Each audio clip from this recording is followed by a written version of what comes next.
Okay, we're recording. I'm so sorry. We're good to go this time. That's okay. For the first time now, I can see where it tells us recording. Thank you. The first item on the agenda are the minutes of the April 13th meeting. Are there any items that people would like to change or discuss or amend or delete? Hearing no discussion, is anybody ready to move approval? I make a motion that we approve the April minutes. Thank you. Is there a second? I'm sorry. Who said they would make a motion? Marie. Oh, okay. Thank you, Marie. And Bruce will second. Thank you, Bruce. Is a second? All in favor? Aye. Opposed? Then that has carried. And the first item on the agenda is a review of the matrix and adjustment if necessary. Who's going to do that? Diane, you want to pull up the matrix? Yes.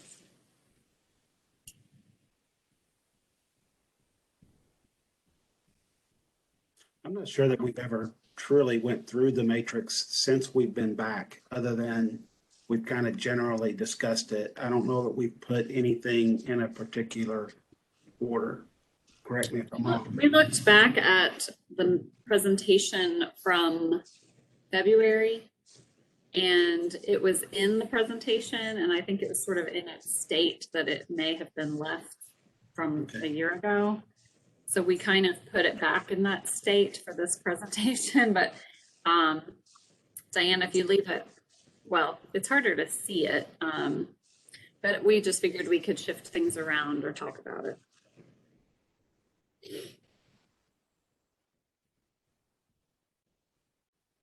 There we go.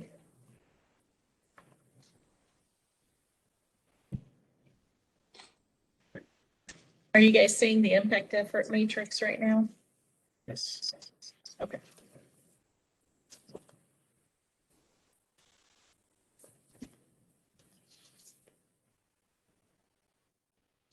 So right now we've been discussing the C&D debris processing ordinance.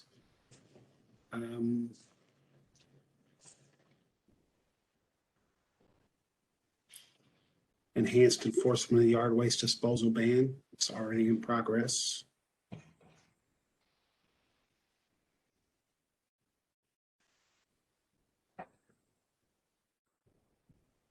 If I recall, Madam Chair, I know we have the proposal approved for the expanded marketing campaign, and we were discussing the enhanced enforcement of yard waste. But when it gets to the C&D recycling, we may be at a point where we should consider bringing in some stakeholders to discuss the impacts of what's going to be required. I agree with you, and I interpreted our agenda to have that as one of our next items.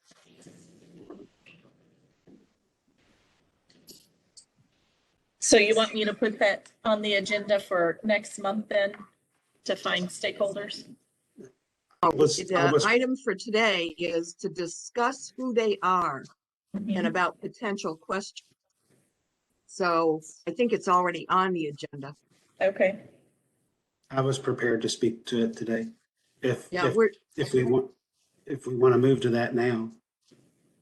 Well, what else were we going to look at with tricks? Well, Karen, correct me, or Diane, correct me if I'm wrong, but I think that what we was doing is trying to make a decision on where we want to go and what we want to work on as an official recommendation. We've been looking at C&D debris processing. We've discussed that quite a bit. We've discussed the, like Bruce said, where we're at with the enforcement for the yard waste disposal and for the expanded marketing campaign. I think the question to the committee is, are we going in the right direction? Do we want to look at these to see if we want to consider doing one of these other ones over top of what we've already discussed, because my understanding is we have not really decided that we're going to work on any one of these items for sure, to the point that we're ready to move forward. So we've had some really good discussion. I will say that, but we haven't really decided that we're going to pick this one and this one's the one we're going to run with for the moment. So I guess what I'm looking for is for the committee's thoughts on, are we sure what we're wanting to run on at this point?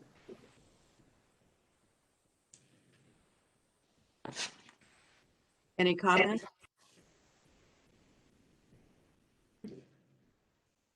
Adam, you look like you're getting ready to say something.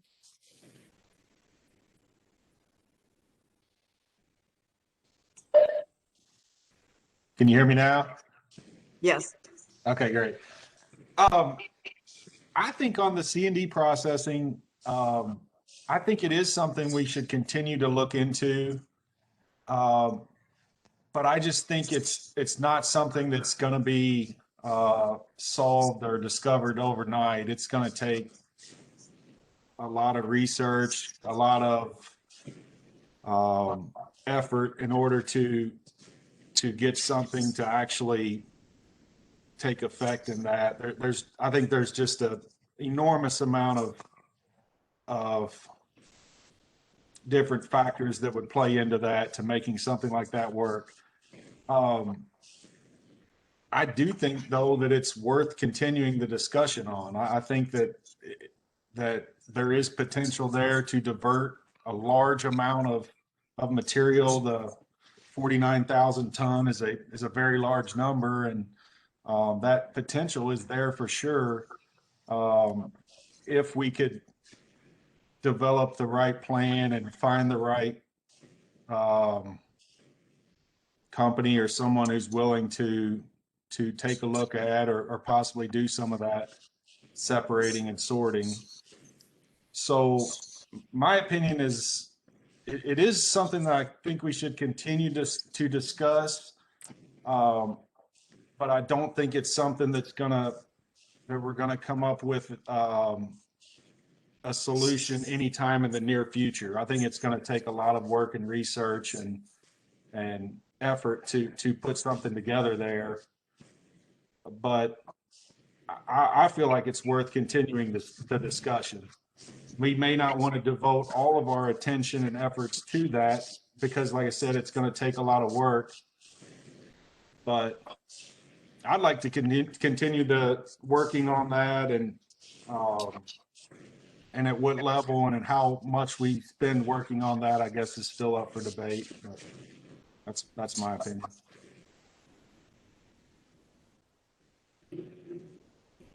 Pete, let me ask you a question, Karen. If you have the answer, that'd be fine as well.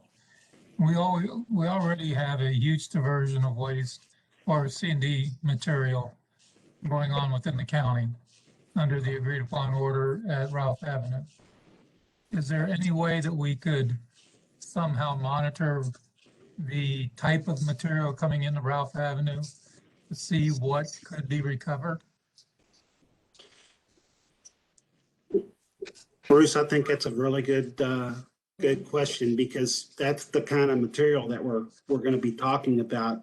And to Adam's point, it'll probably be a couple of years before anything with a C&D processing ordinance can come up. So that would probably coincide with about the same time the facility is closing. I don't know. Timing will tell.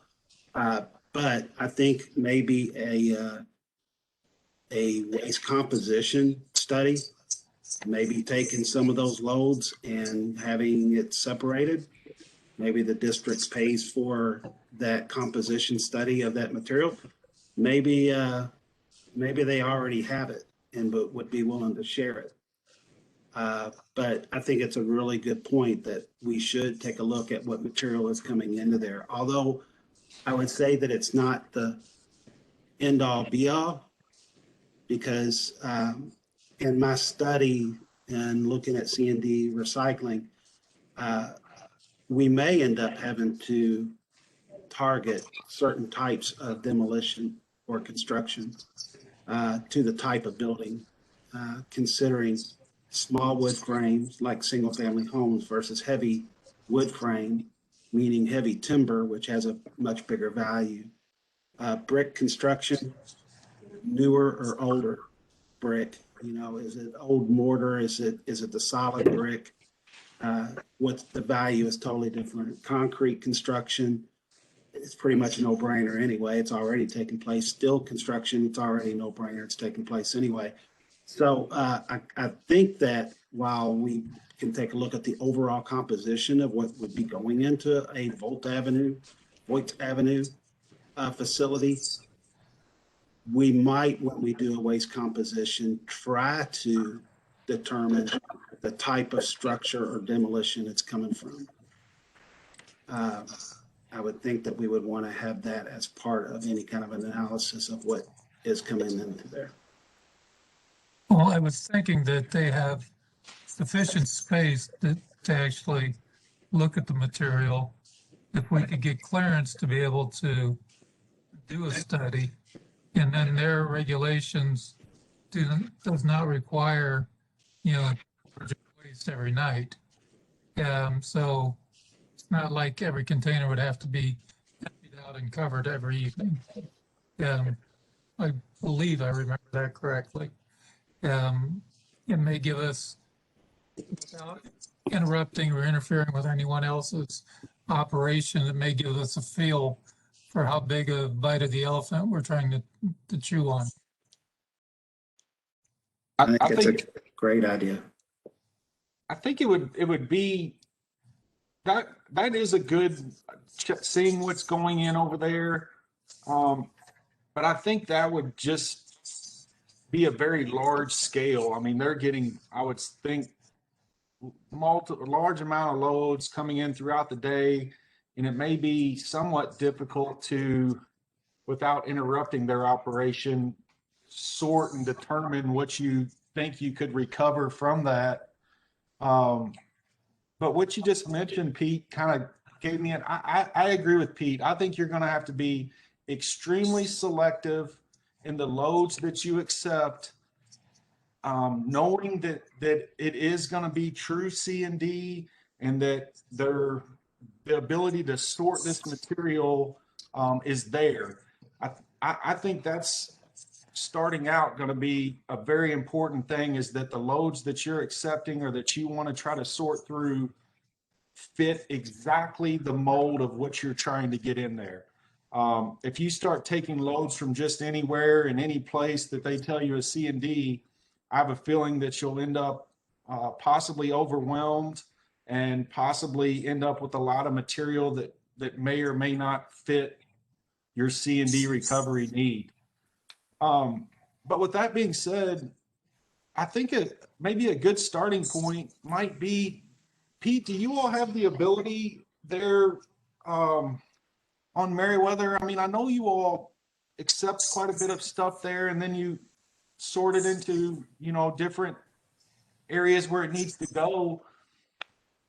Because I'm really interested in this, or what I can't quite make the numbers work in my head, but I think it would be very interesting to bring a true 30-yard load of C&D material and just dump it out over there on Meriwether somewhere, and then take the time to sort through that and maybe just get some idea how long it takes, how much material is able to be diverted versus what it would have cost that to go to a landfill, and then maybe how much of that material still is going to have to go to a landfill. There's just no recovery or anything to go with it. To me, I think starting to study a few loads that fit the bill that you could do that with would be a really good start to figuring out where you're at with that. I think, Adam, what I would like to do beyond that, and in that same vein, is to do more of a waste composition study like what we did in the larger study. And as loads come in, you can ask them, where did this come from? What type of demolition or anything like that? And you can ask them just to dump it into a certain area and have someone do that exact pulling it apart, seeing what's in there. And from there, we can say, well, this is all aggregates. It can go to ICA. This is all green waste. It can go to Matt Smith or wherever. And then we can kind of look at the volumes that we have. But I would suggest that we hire this waste composition study out. I'm not sure that we're equipped, number one, to be able to handle that kind of material physically. But that would be my suggestion, is to hire that out, a simple composition study. If we had, you can do it at multiple sites if you wanted to. You can do it, you can ask at the Rumpke transfer station, you can ask at Poplar level, you can ask at the waste management landfill and Voigt Avenue and Meriwether. Can we set up a shop here? Can we select C&D loads, get some information from them, and then separate it?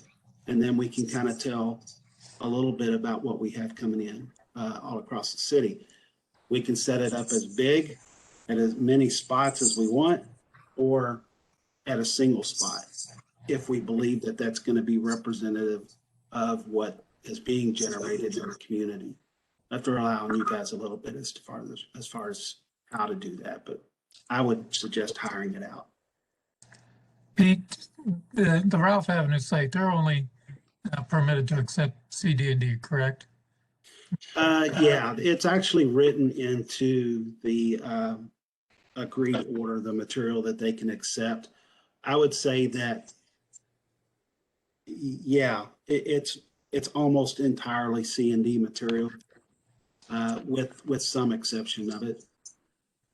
And one would think the way that, your office and the city has worked with them through their one issue here recently, one would think that we would have cooperation with them where we would not have to, let's say, disturb or create another area to operate some type of study in. And that's why I was thinking of Ralph Avenue.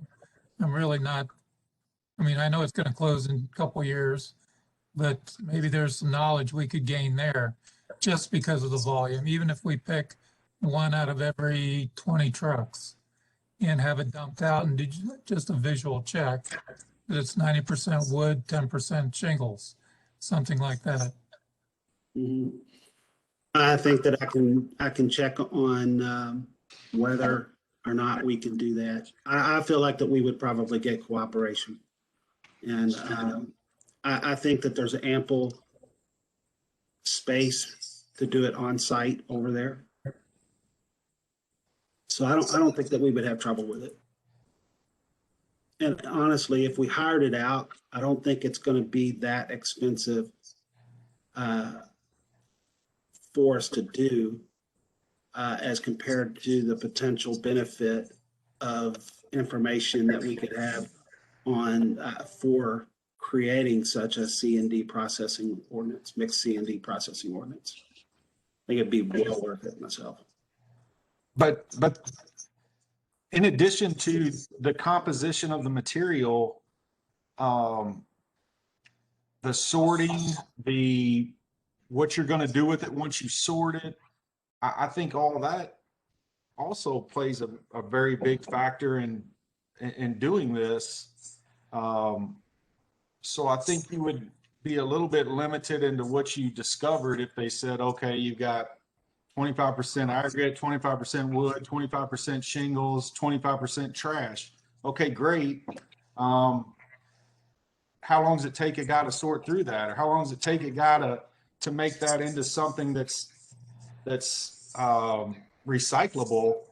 I mean, if it takes 2 days, Right. what did you really accomplish there? That's great. You know what's in there, and that's great, but it's not feasible. So I do agree that the composition of what's in that material is important, but in order to make this really work, you have to know what you can do with it. I would agree with you. And pardon me, Madam Chair, for just rambling. No, But, no, that's fine. I would agree that we have to identify the outlets. Once we have a clear understanding of the material, which we all think we do, but until we actually put eyes on it, we can't be certain. I can't imagine, or I can't think of a site that would have more pure C&D material to get an opinion on. Then we identify the bulk of the material and the biggest impact that we can make. And then we start sourcing outlets for it or potential processes to develop a marketable product. That, I agree with what you said, Adam. We have to have a place to get rid of it. It doesn't do any good to pull it out and make a pile. We have to have an outlet. And this obviously is towards the higher effort side of our matrix, but it is also one that, because of Ralph Avenue, we have the ability to do without upending another facility, like putting 4 boxes, at the drive and making them pull their wood out, their metal out, all the other material out before they offload their MSW. So that's my thought, and that's my pitch. So I'll be quiet now. So if I'm kind of understanding that what we're talking about, we're talking about really a stepped process here. Number one, finding out what's in the material. Number two, how long will it take to process it? What cost will it take to process it? And then number three, do we have the outlets for the material that we've separated? And when we do that, then we figure out the values of the material, and we're going to be able to understand a whole lot better about what it's going to cost us to do mixed load C&D recycling. Does that sound right? Actually, Yes, I thought that sounded very good. How long do you think the study would take? I don't think honestly it would take all that long. I think if we put out an RFP, and I'm not even sure that it would require an RFP because we're talking about a $30,000 limit before we have to do an RFP. We can do quotes, 3 quotes under that. Who we would be talking about, I think that, there's Cascadia, there's MSW Consultants, there's other people out there. They're the 2 that did the study for us already. There's other companies out there that could be interested. We just need to find them. It's coming up with the criteria and what we want, to put out there for a request for information or quote. And I think maybe that's the first step, Sandra, is to go ahead and put together a request for quote. Well, I think that actually getting the study done, I think Bruce's suggestion is good, because what it gives is, especially to people like me who don't do this for a living, it gives a foundation for future decisions. And that was where what Adam's contribution comes in. I think the idea sounds excellent. Does anyone else have an opinion?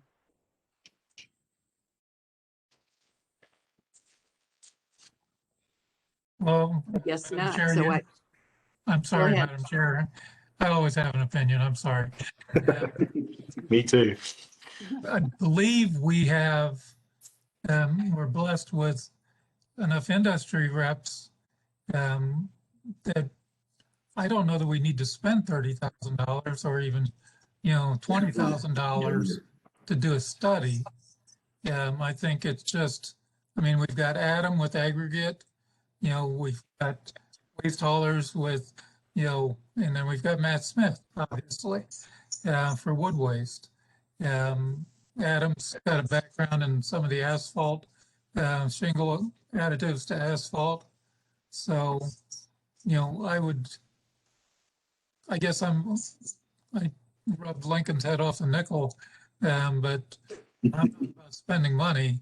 I'm about trying to utilize our own resources and get a feel to whether or not it's something we want to pursue, either with a study in developing markets, or if it's something we just want to take advantage of our C&D facility until it's established another one.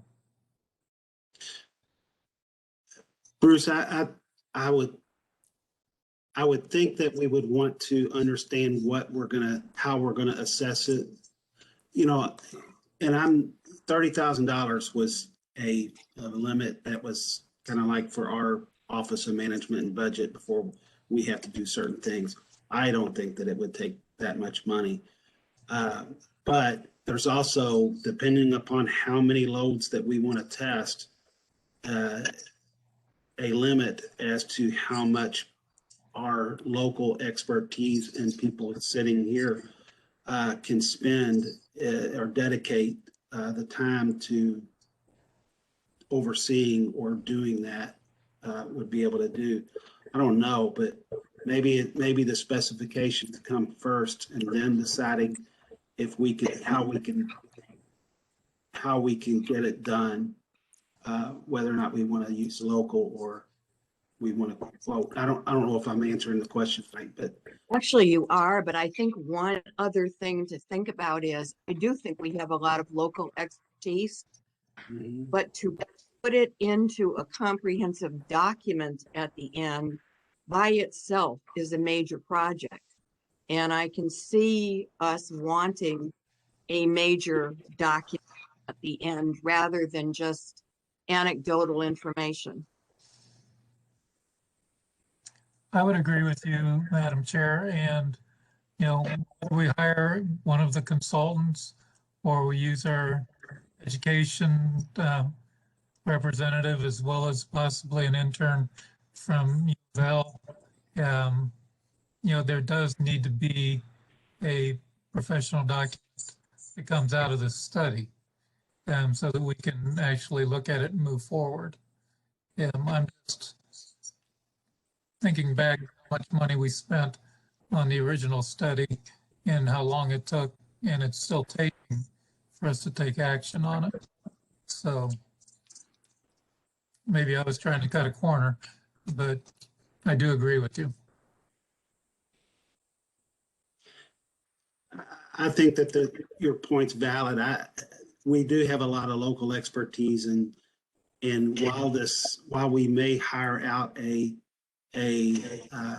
waste composition study, I think that it's a lot of analytics is probably the biggest part of that, and putting that part of the study together is numbers. And I'm not sure that we need a comprehensive document because of our expertise. I think it's the sorting, the weighing, and ensuring that we get the right samples is what we would want to hire out. Once we have that qualitative data, then it's Adam, Matt Smith, Bruce Blue, and people like that can tell us what the values are. The missing equation here, going back to Adam's point, I think, was the processing of it. That's the unknown for us. We don't have a processor here in town. We had one. That's the unknown. We know the value of the commodities pretty much. We've got that expertise. We know where it comes from. But to be able to physically sort that stuff, come up with the analytics, and then understand what the cost of it is to process that material. And that processing cost is really going to depend upon volume, as volume and the makeup of the material. And that is going to tell us what the processing is going to be. Sure, if we get 10 million tons, it's going to have to be a large plant with mechanical sorters, Whereas if it's 10 tons a year, it can almost be a manual sort with a bunch of people. One has a lot of capital costs, the other has very little capital cost. So it's going to depend upon what we find as to what our processing cost could be. What happened to the processor that was here? Why are they no longer here? Well, I'm not sure how to really answer that without getting too deep into certain things. They seem to be doing pretty well. And I think that it became a little bit of a price war, maybe, that they couldn't sustain. And I think that part of it could have been if there was less residuals, maybe drywall, which I think, from my understanding, drywall was one of the biggest issues. That if there was that outlet, that it would have been a little bit easier. But I don't. That's a tough question to answer, Sandra. I don't know if anybody else wants to give that a try. You're muted, Adam. I'm really curious what you're saying. Sorry. Yeah, I think it comes down to, like with all businesses, it's, are you making money or not? And can you make money, and are you making money or not? And obviously this guy is not in business any longer. And usually the reason you're not in business is because you weren't making money. What contributes to that factor, or what causes that? Like Pete's saying, there's maybe a number of things that ultimately led to him not making enough to sustain, but that's what it comes down to. We can ask him. When we was talking about stakeholders earlier, I have been working on stakeholders, and I do have things to share, but I have talked with David Wicking, and that's who we're talking about. And he's says he's more than willing to hop in and have discussions and share his knowledge about the subject.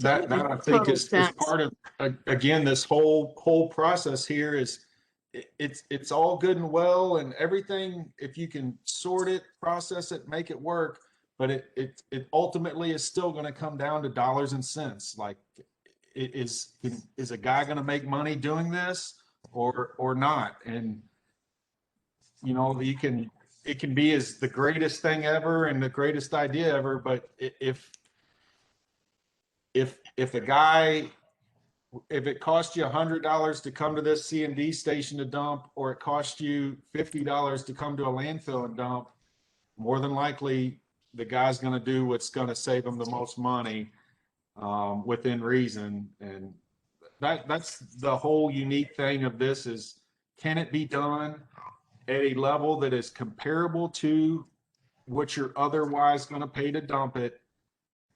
Can you get that C&D to be comparable to that cost and still make it work? And that's herein lies what the questions we're asking and what the study could potentially provide some answers to. Well, maybe before we do the study, maybe if I may recommend, Sandra, we call in David Wicking, call in Matt Smith, who's had experience with drywall recycling, or he's knowledgeable about it, and call in Bruce Blue to see if, the challenge will be covered by the net income, and still be competitive with our low-cost disposal rates in the county. Bruce, I couldn't understand. Who was the second person that you mentioned? Matt Smith. Okay. All right. That's who I thought. I just didn't know. And I agree with that as well. I think the one factor here that we still need to consider is, and I kind of go back to this several meetings, it's the pain point in which case that we would be willing to pay And if it's a little bit more for the diversion, we're buying diversion is what we're doing. Are we willing to do that with a regulation? You know, if it's comparable,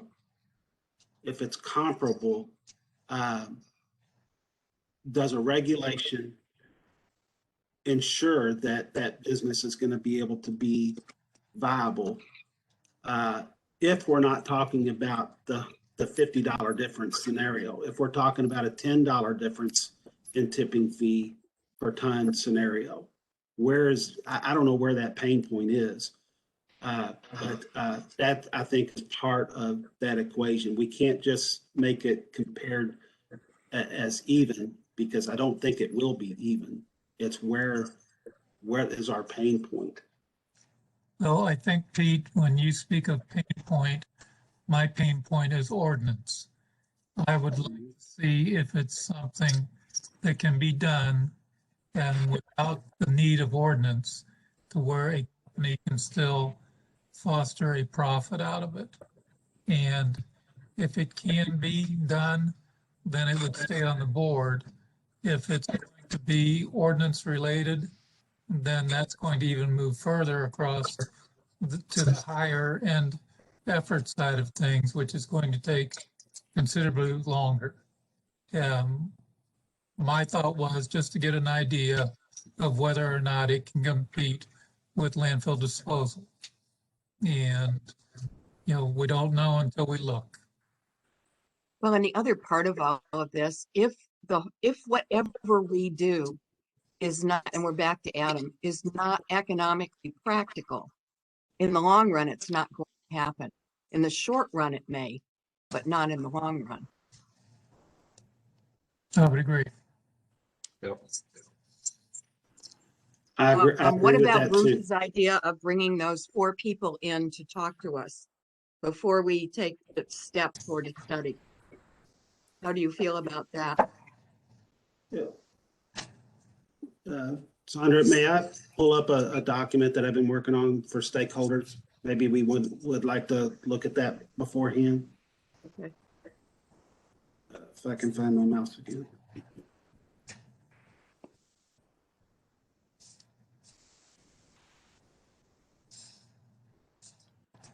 And obviously, this is a little bit bigger than what we were just speaking of.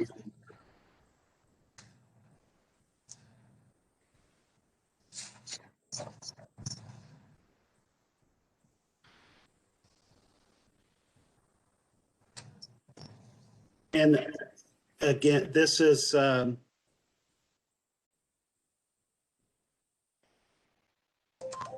you guys see that? Yes. Okay, so obviously this is a little bit further along in as far as a bigger view of stakeholders from what we were just discussing. I was looking for a general contractor that does, you know, a construction demolition material. I've talked with a few people. I've also tried to contact, and I'm hoping to get a Mike Materna from the University of Louisville, and what they have done as far as LEED certification and what they're looking at.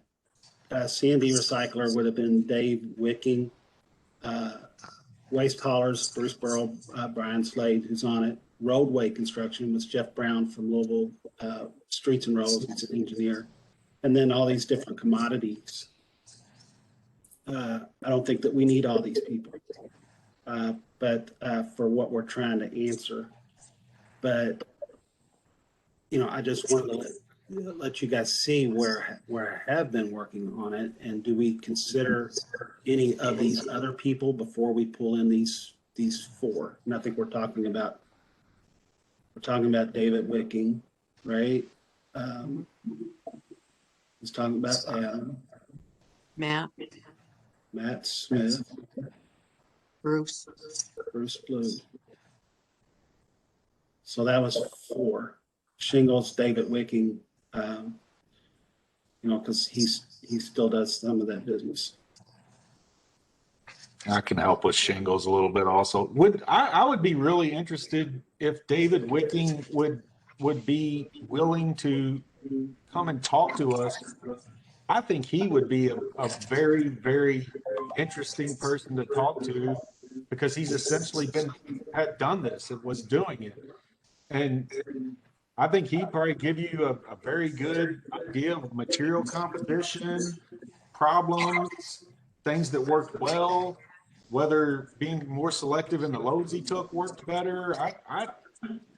I think of all people here who would be the most knowledgeable of this is him. I mean, if he basically has done this in the past, because I don't know of anyone else really who has done that. Not So here. for our next meeting, are you thinking that he would be a good person for us to have at our next meeting? I think he would be an excellent person to talk to. I don't personally know the guy, and I know of him. I've never talked to him, or if he'd be willing to give us that information. But I really think from a material composition, what materials worked well to sort, what materials didn't work well to sort, what loads were better to sort than others. I think those questions he could easily answer, having done this for however long he did it. Would we want to do that if we have these people come together? Obviously, we're all learning about C&D recycling to a certain degree. Would it be beneficial to have this person or these persons? Well, 3 of them will already be there because they're on the advisory committee. Basically having Dave Wicking come to the advisory committee, and we can have a set of questions, or we can just work off the cuff and let him talk. I think that would be hugely beneficial. I do think it would be, I think we should have a set of questions to ask him, just in being prepared. But Just I to think start with. yeah, just Yeah. kind of say, hey, here's some of the things that we're trying to understand better. Are there anything of these questions that you could speak towards? And like I said, I think an hour with him in a meeting might answer all the questions that a study would take care of potentially. That, and back to Bruce saving a little bit of money there. I think that would be a very good place to start. I would hope we would also ask the board if they'd like to come and listen. Absolutely. What about having some type of representation from the construction or demolition side of things? Because they're going to possibly need to do some source separation to make this work. I Is that think we going can too do far? that, but if we're going to limit, because our meetings are limited, there's no reason why that can't be a second meeting, but it sounds like Mr. Wicking on his own would be the source of first meeting, from what you all are saying. Okay, I agree with that, Sandra. Thank you. And it seems like we easily kick this around for an hour. It doesn't take any time, or we can eat up an hour quickly with just us discussing this. I think letting him talk, or just have enough questions to ask him, I think we would easily eat through an hour of just him talking. And then once we talk to him, that might lead to a whole different round of questions or questioning that we could then determine, do we need to bring the generators in here? Do we need to bring haulers in here? Who would be the next step to help with what we learned from him? But yeah, I think that would be an extremely positive thing if he would be willing to talk to us for an hour. Bruce, is this something that we would want to try to get in on our next week's meeting? Yes, I think that would be a great idea. I was just, I know Brian Slade, Keith, and Bob Lee are on the meeting as well.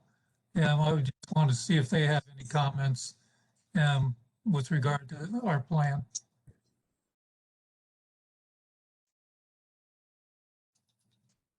Anyone? What's that? Comments? I was asking if there were any comments from Gotcha. Brian or Bob or Keith. Bruce, I would say the committee just had a good discussion and it makes sense to me. You know, we would get some feedback from Wicking. I have talked to, Dave a number of times in the past. And I think a clarification of what did not work, to Adam's point, would be highly beneficial, right? Don't want to reinvent the wheel unless there have been changed parameters that would cause, redirection. That would be the Would- business comment probably. You would recommend that this be done at the next advisory meeting? Well, based If on your possible. based on your subcommittee's discussion, it seems reasonable to me. How about Mr. Lee, who's on the 109 board? Do you have any comments, Bob?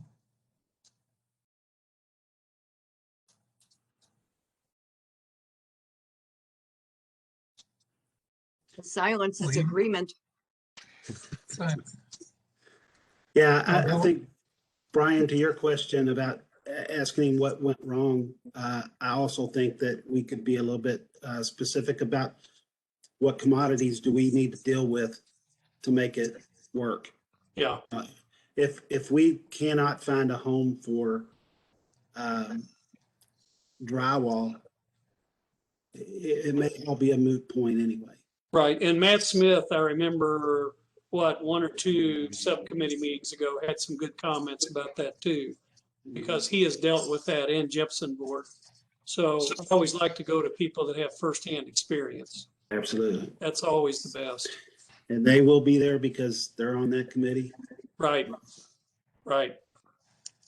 Brian, would you be able to ask Bob whether or not he or any of the other board members would want to attend as well?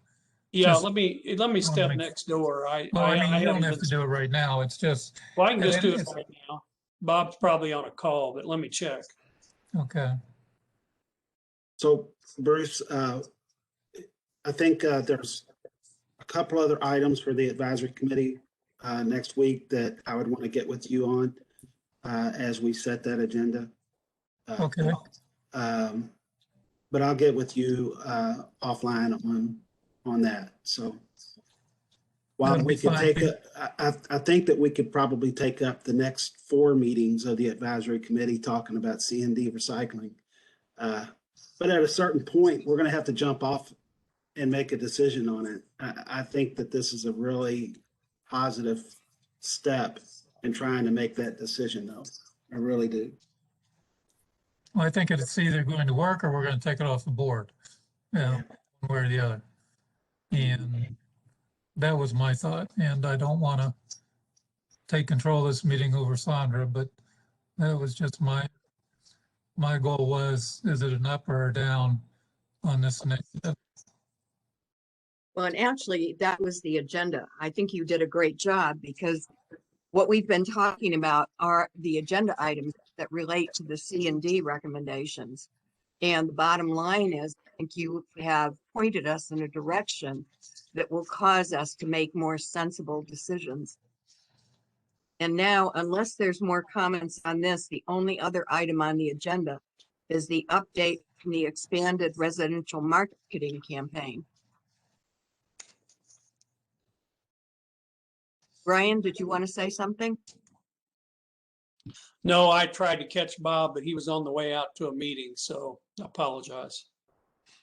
I know it shows he's still on, but he's not in his office. I have to go turn that computer off. As for the residential part on the agenda, we just wanted to follow up because last month there was a question about the recycling cart grant that we're doing within the USD, and if that's something that can also be done in like a home rule city. So we reached out to the recycling partnership, kind of asking how that would work if someone else wanted to do that, and they do partner with communities. So their answer sounded to me like if, let's say, a home rule city like Windy Hills or something has a waste hauler that only provided the bins, they could then partner with the recycling partnership to work on kind of like we have, but on a smaller scale, you know, a way to cart their community. What So- specifically is it that they do? The recycling partnership, Yes. they're basically the kind of like getting the funding. They're helping get the funding for it, and kind of a liaison and a go-between for the funders and the city that they work with. And that's their goal. I guess here's what I'm really asking you. If I were to go to a home rule city and try to sell this, what am I giving them? What do I say to them? Well, honestly, I think the recycling partnership should be the one to do that. You know, if you went to a home rule city to say, hey, there's this opportunity, I'd say, would you like to meet, you know, Rob Taylor from the recycling partnership? Because he already said he would have come to this meeting to share, you know, so they're ready to jump on board and help communities to recycle more. So that's kind of the route I would go. But the idea is that they, you know, there is an amount of funding that has to come from the city as well. It's a partnership, but you know, if they're really interested in trying to cart their community, then I'd say they should talk to the recycling partnership. Thank you. Y'all hear me now? Yeah. Been trying to talk for 5 to 10 minutes. I was, just I was keep gonna say that talking. when Bruce was asking Yeah. about comments, I was trying to make comments, but my speaker. Oh, Somebody I is think- not loud enough for us to hear. Oh, so I it's think not loud Keith enough is now? off. Can you hear me now? Yeah, Barely. very good. Barely. Is that better? Is Yes. that better? Okay. Now, I was just gonna say, I'll speak loud. When he's asked for comments, that as this subcommittee, particularly comes when it comes to presenting to the board, that they would come with, you know, some ideas and some decisions that they've already made, and a plan, even if we gotta change it, but at least there's a plan, there's an expectation from the board of what you all are doing, so that they can ask questions, become a part of it, and be more engaged in what we're doing. That was my only suggestion that I would ask for this committee to do, as well as other committees, particularly those monthly meetings, monthly with the board, to have something to share with them about where you're going, what you plan to do. Even if it changes, at least you can give them something to think about.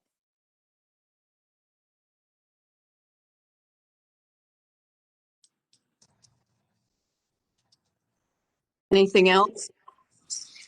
I would just like to say, Karen, with regard to the recycling partnership, I would highly recommend that if given the opportunity to meet with them, we take advantage of that, because in the work we've done with them, they're very knowledgeable.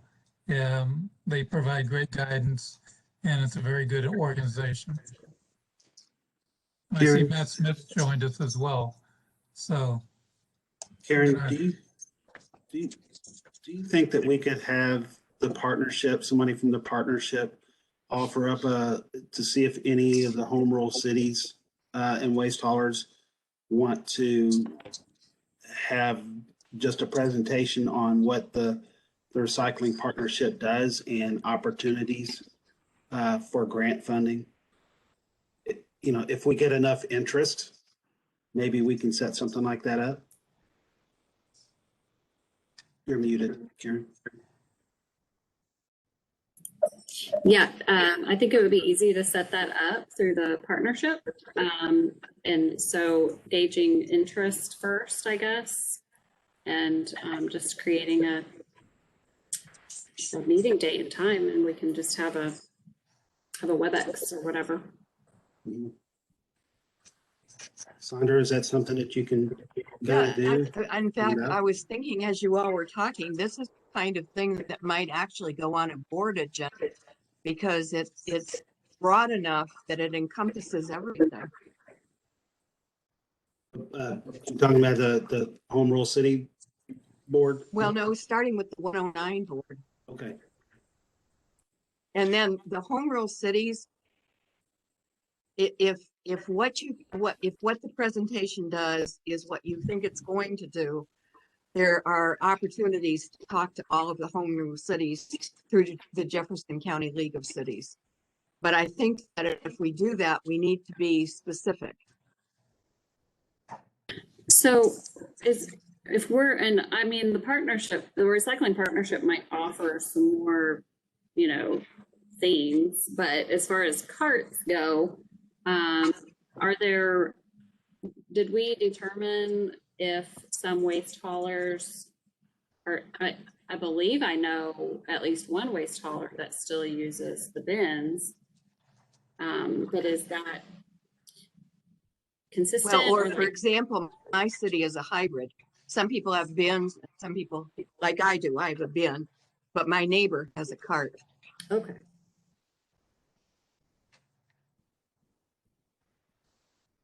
Well, I guess I didn't really understand Sandra, the comment she made a moment ago. The board has already been, we've already met with the recycling partnership before, and had them speak at, I believe it was it the board or the committee?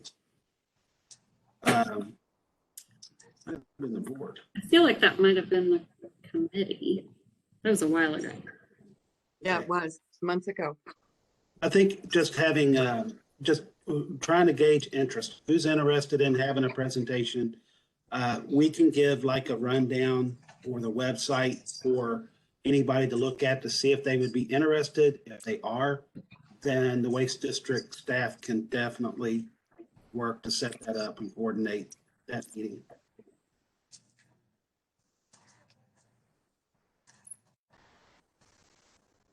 I make a, Are you asking if anybody is interested in that? I think that you don't have to have an answer now. I think that Sandra, as the JCLC representative here, maybe pushing that around at the JCLC to see if there's any interest. I think that would be a good start. Yeah, if we know Okay. there's interest, then we can just go ahead and set something up, Okay. and then invite everybody. Can you give me a one paragraph that I can use on what they do? And I'll do those contacts. Mhm. Sure. Yeah, and I think a link, to their website would be really good as well. If It anybody would wants be to do additional helpful, but I research. need to start with, this is the thing, and then they can link if they're interested. Yeah. Okay, thanks. Yep. Does and anybody wish to bring up anything else? We've used our time. Is there anything else somebody'd like to discuss? Bruce? well, I would like to forewarn Mr. Smith that at the next advisory committee meeting, we may ask for your input on drywall or gypsum board recycling. I know you've Sir, experience, but if you could kind of be prepared at our next advisory committee meeting, I would appreciate it. yes, sir. Sorry for my tardiness. I've been sitting here the whole time. I just spaced it. Also, any of you guys are welcome tomorrow. Karen, I don't know if you told them, but if this group wants to come, they're welcome tomorrow. Yep, we have a tour. We're meeting at 10 a.m. Bring a light coat. The tour's probably going to be on a golf cart or side by side. Is it going to be a nice day tomorrow? I think so. Another field trip is always in order. Yes. I apologize, Matt. I will not be able to make the tour tomorrow. I've got to, No problem. I You've been have here to go before. to. Okay, our next meeting is May 11th. Can I have a motion to adjourn? Motion. Second, I'll second. all those in favor? Aye. Opposed? Then we're adjourned. Thank you all. Thank you all very much. Thank you. Thank you, guys.